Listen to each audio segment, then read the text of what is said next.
Let the circle be unbroken. This is the conclusion of Chapter 4. At Miss Annie Lee's, I ran up the plank steps and knocked on the door. It opened almost immediately, and Miss Leanne said, "Son boy," he said, "you want me to write something for you?" "Sure do," she said, hugging me to hear her. Okay, let me start over again. At Miss Leanne's, I ran up the plank steps and knocked on the door. It opened almost immediately, and Miss Leanne grinned down at me. "Hello, Miss Leanne," I said. "Son boy," he said, "you want me to write something for you?" "Sure do," she said, hugging me to her, before walking over to a table near the stove where some paper and a book were lying. I followed her. "This here letter come from Jackson," she said, picking up a sheet of sky blue paper, "and I got to answer it." "Miss Leanne, can't you write?" "Oh, I does all right for an old woman, but I ain't had me much school learning, Cassie. Besides, this here letter's from an educated white woman," she laughed. "Now, what do I know about writing some educated white woman?" "Well, how come you don't get some boy to write for you?" "Oh, that young'un can't sit still long enough to write no letter. Besides, he can't hardly spell good as me." She put the letter back on the table and turned to the stove. "Now put that bucket of yours right down and have some dinner with me. Got crackling bread and crowd of peas." I grinned. Miss Leanne knew I loved crackling bread. "Miss Leanne," I said as she scooped up 3 plates of food, "Wardell here?" "Yeah, he back there." "Oh, you, Wardell?"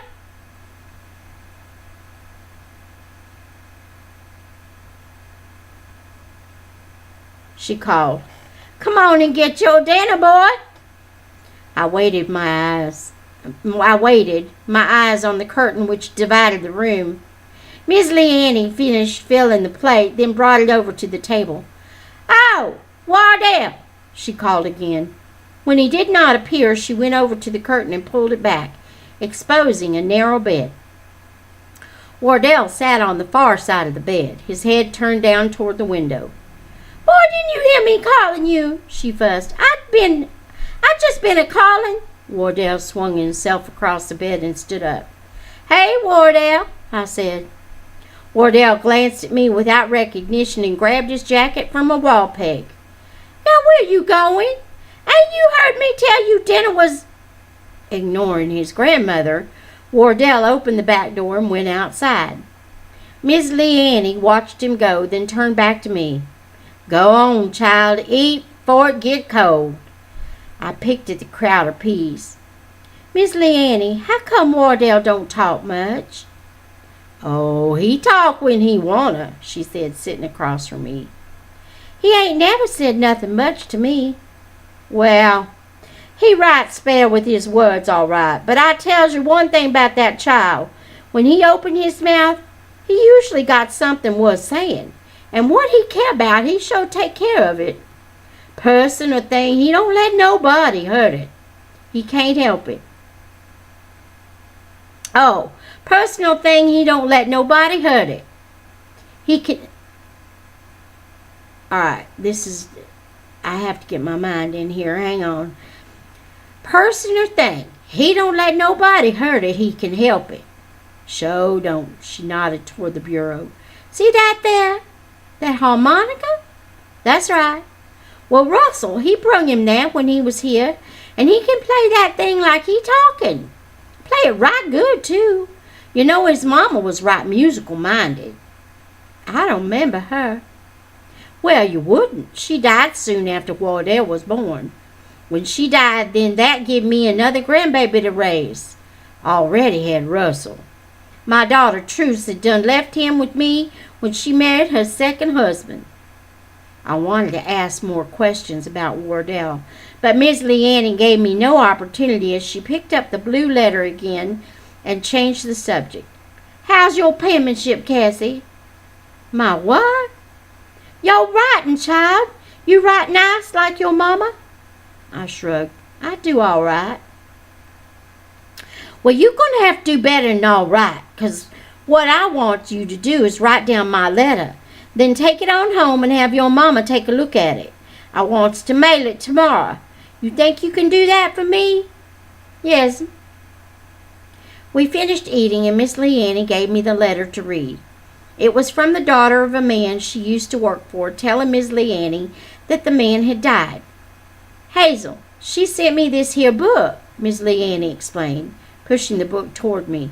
I peeped over at it, entitled Mississippi Constitution, 1890. It was a thick, wide book. I opened it. The print was small, almost too small to read. I read a few lines aloud, then looked up annoyed. Miss Leanne, this don't make no sense. How come she sent it? Miss Leanne let out a mighty laugh. Well, ma'am, it belonged to Hazel's daddy, the judge, and I used to sneak into his office when he was gone and trying to read it. Well, the judge, he caught me one time and says to me, Leanne, how come you trying to read what don't concern you? And I says, but you said this here book had something to say about everybody in Mississippi, and I was just find out what it had to say about me. Then he come looking right sheepish. Said that book was white folks' things, and I best leave it alone. Said I want to know something, then ask him, and he'd explain it to me. She laughed again. Well, I want to know now, and I figures I find out for myself. Not be asking some old white man who be telling me just what he wants me to know. She was thoughtful, her rough hands fingering the page. I had any gumption, maybe I'd even go try and vote. Vote? Body gotta take a test to vote, though. Test B's what's in this book here. This here Constitution. I looked at her with new interest. Miss Leanne, you think about voting? It took her a moment, but then she laughed and shook her head. Not these old bones. Course now, my papa voted back in the times of the Reconstruction when the black men got the vote. Women didn't have no vote.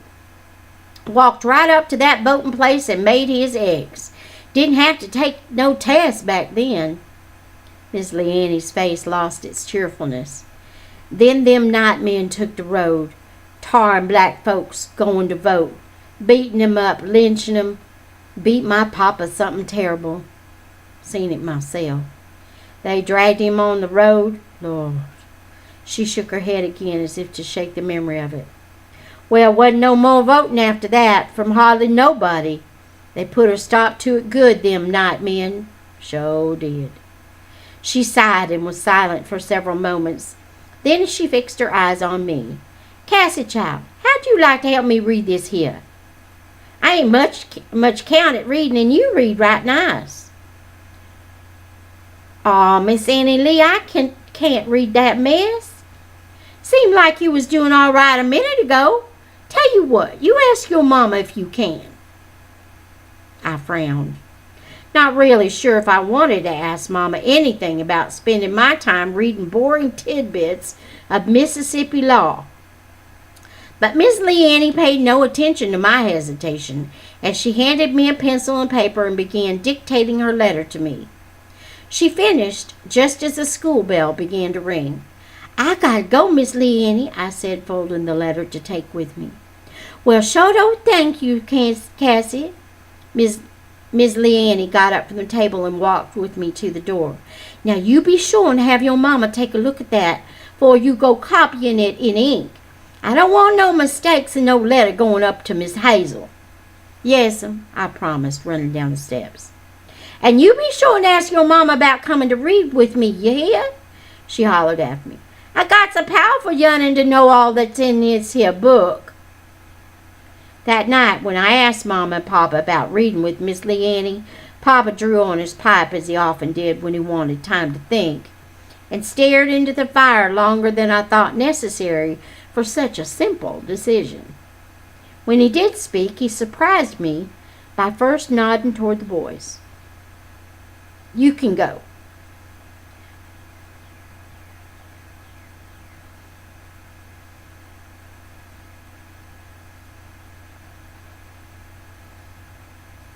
but Christopher John and Little Man will have to go with you."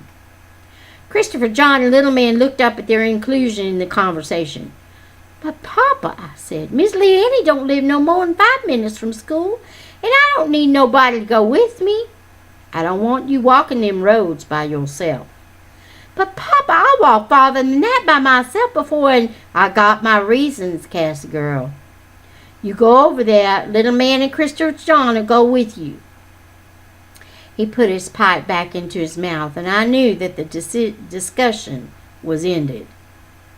I didn't understand why he wanted Christopher John and Little Man to go along, but it didn't bother me that he did.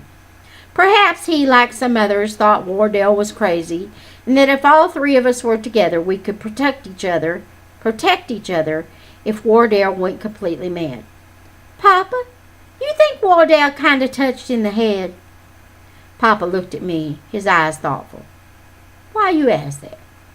"Well, I seen him today over at Miss Leanne's, and he acted funny, like he always do. And some folks say he is. What you think?" "I tell you, sugar, I got a feeling that Wardell's mind is as good as anybody's." "Even after him having Doris Ann up in that belfry?" Papa's nod was slow in coming. "Even after that," he said finally. I considered that. Papa was an excellent judge of people.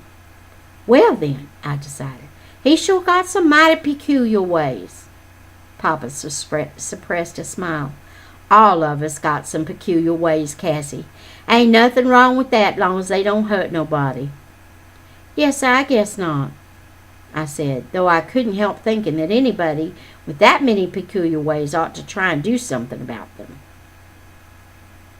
Some folks said he was crazy. Some folks said he was just plain ordinary stupid. But whatever folks said about Wardell Lees, most agreed on one thing: he was not like anybody else. Folks who contended Wardell was mad swore up and down that they had once seen, or had heard about from the most reliable of sources that they had seen, Wardell roll over on the ground like a dog with a wild look about the eyes.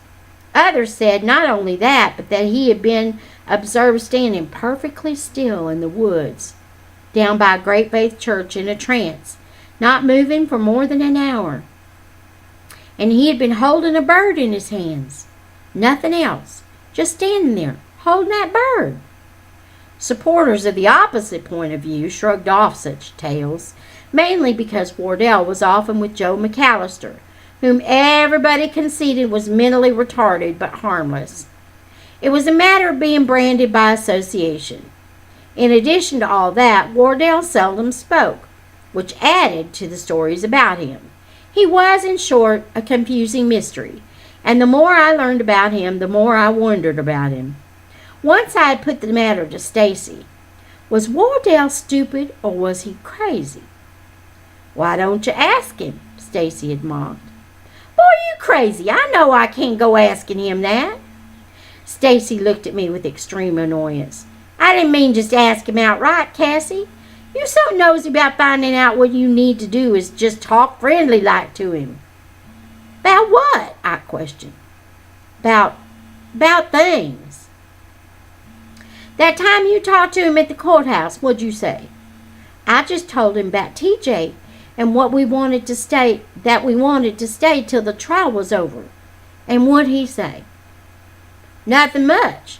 Just walked over to Joe and said, 'Let him stay.'" "That all?" "That's all. He want to be bothered with you, he'll answer." I pondered Stacy's advice for several days, then gave it up as useless. If Wardell was merely retarded, I figured I'd be all right. But if he was crazy, he was likely to whop me over the head with something as soon as look at me. So I left it alone. That is, I left it alone until I started reading with Miss Leanne. Being with her and having Wardell so near stirred my curiosity again. Once when I was standing with her, one of the older Ellis boys rushed in and told Miss Leanne that Joe had just come up from the woods babbling something about Wardell and that there had been blood on his hands. Miss Leanne immediately jumped up and telling me to go back to school, rushed off with her nephew. I wanted to go with her, but she made it clear that she did not want me to come along. Later I learned that Wardell had hurt his head. Big Ma, who was good at medicines and was often called upon to tend to the sick instead of Dr. Crandon from Strawberry, had been summoned to Miss Leanne's and had ended up spending most of the night there. When she returned home, she commented wearily, "That boy, one day, he gonna end up killing himself doing the crazy things he do." The next time I went to Miss Leanne's, Wardell was up and out again. As Miss Leanne and I read, we could hear the steady chopping of Wardell's axe in the white wood pile out back. "Wardell all right now?" I asked. "Oh, I guess he all right. Won't stay put, though. I told him he ought to stay in that bed a while, but he don't pay no mind half the time." When it was time to go back to school, I ran outside looking for Little Man and Christopher John. They had been playing in the front yard when I started reading with Miss Leanne, but they weren't there now. Thinking that perhaps they had gone to watch Wardell's wood chopping, I ran to the back of the house. They were not there either. At first, there appeared to be no one in the backyard at all. But then I spied Wardell, his head still bandaged, sitting on the other side of the woodpile. I thought of making a hasty escape, but it was too late. His eyes were already on me. "Hey, Wardell," I said. As usual, Wardell said nothing. I was looking for Christopher John and Little Man. You see him?" When Wardell made no attempt to reply, I shrugged and turned to leave. But then it occurred to me that this was the perfect opportunity to get some of my questions about him answered. Stacy had said I should just talk to him. I glanced over at the kitchen door. Miss Leanne was right behind it. I judged the distance between where I stood and the door, then glanced over my shoulder to where Wardell was seated. Yes, I could make it, if not that far, at least over to the woodshed on the other side. With my plan of escape routed out in case Wardell went berserk, I turned to face him again. But now that I had resolved to talk to Wardell, I didn't know what to say. Then I remembered the harmonica. "I seen your harmonica," I started. "Miss Leanne said Russell gave it to you." Wardell's eyes were unwavering. She said you can play it pretty good, too. I always kind of thought I'd like to play something, but I ain't never had nothing to play on." I stopped a moment to watch him. He was, of course, watching me, and when I stopped talking, there was only silence. "Now, Stacy," I continued, "he got a windpipe. Jimmy Sims gave it to him, but he don't play it none, and if I asked him to let me play it, he wouldn't let me." Again I stopped. Again there was silence. Seeing that my discourse on music was getting me nowhere, I decided to try another tack. I was sorry to hear about your head. Big Ma said it bled something awful. I hope you're feeling a whole lot better now." I paused, knowing there would be no reply, and then went on. "Miss Leanne said Joe was with you when you hurt yourself. Said he cried most of the night, scared you was gonna die." I thought a moment. "Joe's your best friend, ain't he?" Something, though I was not sure what, changed in Wardell's eyes. They had never been cold, but now they seemed softer somehow. "You know, I like Joe," I said truthfully. "Now, some folks has made fun of him, 'cause he's like he is, but Papa said that ain't right. Papa said each of us got something to do in this life, and if we do a good job at that, then we can be right proud. He said Joe's job is to keep the school and church looking nice, and to ring that bell, and Joe does a good job at it, too. Only one time I know of, he didn't ring that bell like he was supposed to, and that was that Sunday you—" I stopped abruptly, realizing too late that my talk had led to a subject that could possibly set Wardell off. But when I looked directly at him, his eyes seemed to encourage me to go on, so I did. Frowning, I thought very seriously about Wardell and Joe and Dorcel, Anne, and that bell. "You know, I never did understand that, 'cause Joe, he always rings that bell, and he was the one at Doris Ann. But then somehow Doris Ann was up there ringing that bell, and you was there and Joe wasn't. I stopped rethinking that Sunday morning. But then, when we was going into church, I see Joe running off to the woods after you, and he hadn't been with none of us down outside the church. This time when I stopped, I did not look at Wardell. My mind was too busy trying to figure out where Joe had been. Then I remembered what Papa had told Mr. Ellis, that he thought Wardell had only gone up to the belfry to get Doris Ann down. When it came to me, something I should have seen a long time before. "It was Joe!" I exclaimed. "It wasn't you at all. It was Joe took Doris Ann up there, and you just went to get her down. And Papa knew it too, didn't he? But he didn't tell it 'cause you didn't want him to, did you? You let them folks blame you for something Joe done. How come you done that, huh? How come—" Wardell stood up. With that one liquid movement, I was immediately aware once again to whom I was talking. Wardell was no longer looking at me, and I could not see his eyes. He walked over to the woodpile.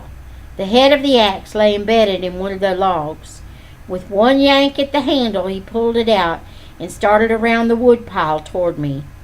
His hand nestled tightly around the handle just below the head.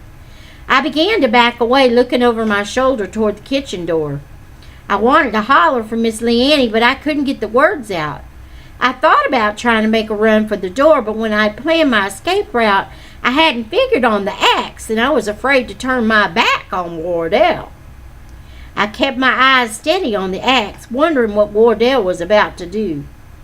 Some 10 feet from me, he stopped and raised the hand that held the axe.